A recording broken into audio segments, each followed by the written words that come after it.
তোমার হইল তিনটা জিনিসের মালিক হইলা তুমি।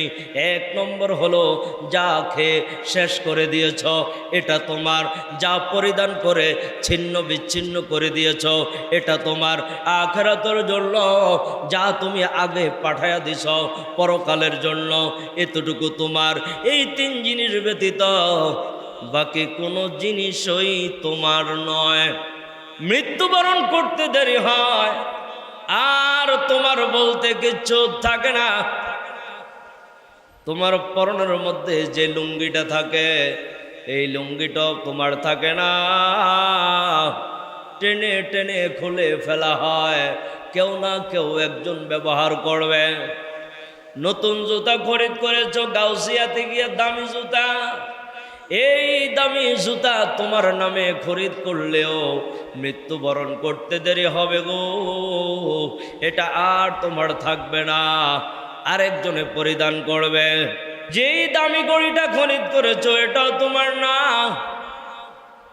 এমনই তো তোমার ডয়ারের মধ্যে যে টাকাগুলো আছে এগুলো তোমার না। আমার রাসূল বলেন, ও উম্মতেরা, যেহেতু কিছুই তোমার না, সুতরাং তোমার উচিত দুনিয়ার সাথে সাথে আখিরাতকে অগ্রাধিকার দেওয়া। দুনিয়ার নাজ ও নিয়ামত পেয়ে আমরা আল্লাহকে ভুলে গেছি, আমরা আখিরাতকে ভুলে গেছি। একদিন আল্লাহর সামনে দাঁড়াইতে হবে, এটা আমাদের দিমাগের মধ্যে, আমাদের জেহেনের মধ্যে এখন আর নাই। যদি থাকতো তাহলে মানুষের অন্তরে তো পাষাণ হইতো না। ও বান্দা, তোমাকে কবরে আসতে হবে, তোমাকে আমার সামনে একদিন দাঁড়াইতে হবে, দণ্ডায়মান হতে হবে। ও বান্দা, কোন মুখ লইয়া আমি আল্লাহর সামনে দাঁড়াইবা? কোন নেক আমল লইয়া আমি আল্লাহর সাথে সামনে দাঁড়াইবা? এই জন্য বান্দারে বাড়ি আদর কইরা বলে, ওয়াল তানজুর নাফসুম মা কদ্দামাত লিগাদ। প্রত্যেক মানুষের জন্য উচিত হলো সেই জন্য প্রতিদিন হিসাব করে সে আখিরাতের জন্য কি পাঠাইলো।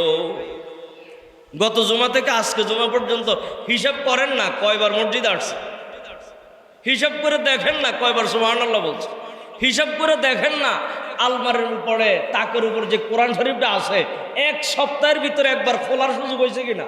এই যে এক সপ্তাহ গেল, এক সপ্তাহের মধ্যে যারা নামাজ পড়ি আলাদাভাবে 2 মিনিট দোয়া করা, আল্লাহ অন্যায় করেছি, অপরাধ করেছি, জিন্দেগির গুনাহ মাফ চাই, মাফ করো। আলাদা বলার সুযোগ হয় নাই তো, ব্যস্ত। আমরা অনেক কি বলেন না, ব্যস্ত। মুনাজাত করার সুযোগ নাই, কোরআন পড়ার সুযোগ নাই, তসবিহ হাতে লাগার সুযোগ নাই, দান খয়রাত করার মতো এত হিম্মত সাহস নাই। আল্লাহর পরে 5 ওয়াক্ত নামাজে আল্লাহর কুদরতি পায়ে সেজদা দিব এই সুযোগটা নাই। এটাই আমার আল্লাহ বাড়ি আদর এবং যত্ন কইরা বলে, ও বান্দা বান্দিরা, প্রতিটা মানুষের খেয়াল করা উচিত সে আখিরাতের জন্য কি জমাইছে। রাত্রে যখন ঘুমের ঘরে যাইবা বিছানার সঙ্গে মাথাটা লাগাইয়া আখিরাতের কথা ভাববা, আখিরাতের কথা চিন্তা করে খেয়াল করবা। আজকে সারাদিন বাসার মধ্যে আসার পরে সারাদিনের হিসাব করলাম, কত টাকা ইনকাম করলাম, আখিরাতেরটা তো চিন্তা করলাম না। সারাদিন আখিরাতের জন্য কি ইনকাম করলাম, ঠিক না? কোন দুনিয়ারটা হিসাব করে। আজকে সারাদিন ইনকাম এত, মাস শেষে হবে এত, এই মাসে কিস্তি আছে এত, সন্তানদের পড়ালেখা খরচ এত, বাড়ি ভাড়া বাবদ এত, একটা গ্যাস কিনতে হবে এত, চাউলের বস্তা কিনতে হবে এত, খাবার দাবার তরকারি খরিদ করতে হবে এত, এত কিছু হিসাব করে কিন্তু যে আখিরাতে আমরা আবাদুল আবাদ থাকতে হবে ওই আখিরাতের জন্য আমাদের চিন্তা ফিকির নাই। বাস্তব না অবাস্তব? তাহাজ্জুদের ওয়াজ তো এখন আর নাই। কেন ওয়াজ নাই? আরে ভাই, না ফরজ নামাজেই তো নাই, তাহাজ্জুদের ওয়াজ করবো কতক্ষণ? ঠিক কেন? কারণ নামাজটা আরো কিছু আছে, এশরাকের নামাজ, এ ওয়াজ তো পড়ে, ফরজ নামাজই তো নাই। চাশতের নামাজ 10টার পরে, চাশতের নামাজ হবে দূরের কথা, ফরজ নামাজই তো নাই। মাগরিবের পরে আউয়াবিন নামাজের আলোচনা হবে পরে, ফরজ নামাজেই তো নাই। ঠিক কেন বলেন না? গত জুমার কথাটা আবার একটু স্মরণ করায় দিই। যে মায়ের পেট থেকে বাইর হয়েছেন অনেকের মা নাই, যে বাবা জন্ম দিছে ওই বাবাও নাই।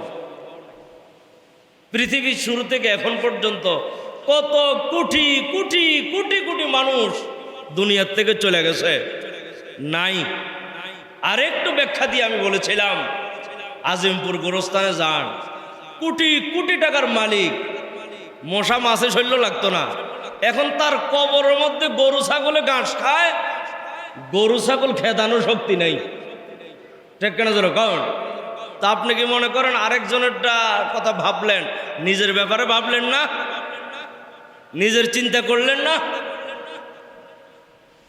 নামাজে আসতে হবে, আল্লাহর কুদরতি ভাবে সেজদা করতে হবে। কিয়ামতের কঠিন ময়দানে আল্লাহ যখন নূরের সিংহাসনে বসবে, সবাই আল্লাহর কুদরতি ভাবে সেজদায় পড়ে যাবে, কিন্তু বেনামাজি সেজদা করতে পারবে না। কত কঠিন কথাটা না? হিসাব হয়ে গেছে তো। কিয়ামতের কঠিন ময়দানে আল্লাহকে যারা সেজদা করার তৌফিক হবে, আশা করা যায় রে আল্লাহ তাদেরকে মাফ কইরা জান্নাতে দিবে। জীবনভর নামাজ পড়লা না, জীবনভর সেজদা করলা না, মুয়াজ্জিনে ফজরের সময় ডেকে ডেকে বলে আসসালাতু খায়রুম মিনান নাওম, আসেন আসেন, আর কত ঘুমাইবেন, ঘুমের চাইতে নামাজ ভালো। না না না, বান্দা মসজিদে আসে না। জোর সময় ডেকেছে, না বান্দা মসজিদে আসে না।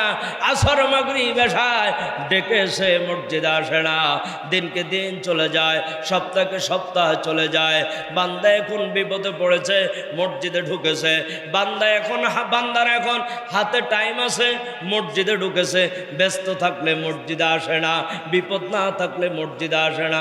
বান্দারে এমন বাংলা কিয়ামতের কঠিন ময়দানে আল্লাহর কুদরতি পায়ে সেজদা দেওয়ার সুযোগ হবে না।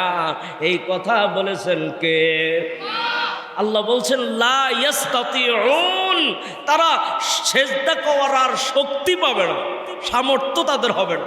রব বলবেন হাত আমি দিলাম, এ হাত দিয়া কম্পিউটার ধরলা, চোখ আমি দিলাম, এই চোখ দিয়ে দেখে দেখে চাকরিতে গেলা, মেধা আমি দিলাম, মেধা খাটাইয়া তুমি চাকরি বাকরি করলা, এই শরীরের এই যা আছে সব আমি দিলাম। আমি আল্লাহর দেওয়া 24 ঘন্টার মধ্যে 2 ঘন্টাও নামাজে সময় দিতে পারলা না, তুমি নিয়ম খারাপ। দেখ কেন জোর কারণ? তাহলে কিয়ামতের 1 নম্বর প্রশ্ন থাকবে বান্দা আন উমরিহি ফিমা আফনা, তোমাকে যেই অমর দিলাম, যে হায়াত দিলাম, এই হায়াতটা কোন কাজে খরচ করেছো? আজকে জবাব। 2 নম্বর আল্লাহ প্রশ্ন করবেন ওয়া আন ইলমিহি মাযা আমিলা, বান্দা তোমার কিছু এলেম দিছিলাম, এ এলেম অনুযায়ী কতটুকু আমল করছো? অনেকে এখানে কোরআন পড়তে জানে, আল্লাহ প্রশ্ন করবে কোরআন শিখার তৌফিক আমি দিছিলাম, কয়দিন কোরআন পড়ছিলাম?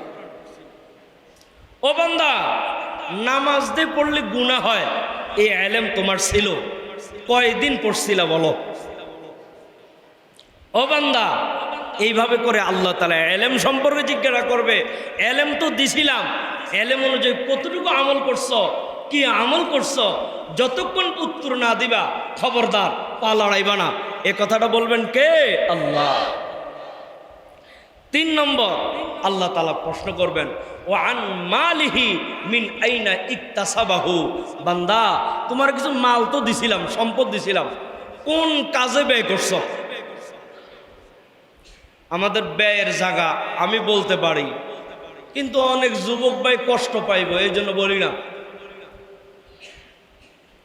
আমাদের বেশিরভাগ টাকা বেলাইনে যায়, কিয়ামতের মাঠে আল্লাহ বলবেন টাকা তো আমি দিছিলাম, কোন কাজে খরচ করছো? জবাব দাও, পা লড়াইবা না। এ কথা বলবেন কে? বলেন না।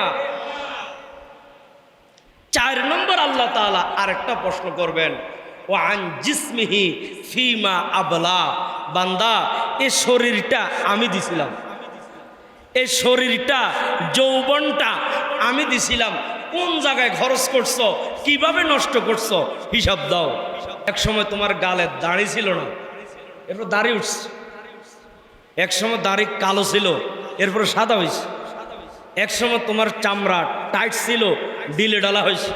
এক সময় তোমার চোখের পাওয়ার ছিল, এখন ছানি পড়ছে, চোখে কম দেখো। এক সময় তোমার শরীরে শক্তি ছিল, এখন দুর্বল হয়েছ। এই যে দাপে দাপে দিলাম আর ক্ষয় করলা, দিলাম ক্ষয় করলা, দিলাম ক্ষয় করলা। এ ক্ষয় করাটা কোন রাস্তায় করছো? জবাব দাও, পালা রাইবা না। বলেন এই কথাটা বলবেন কে?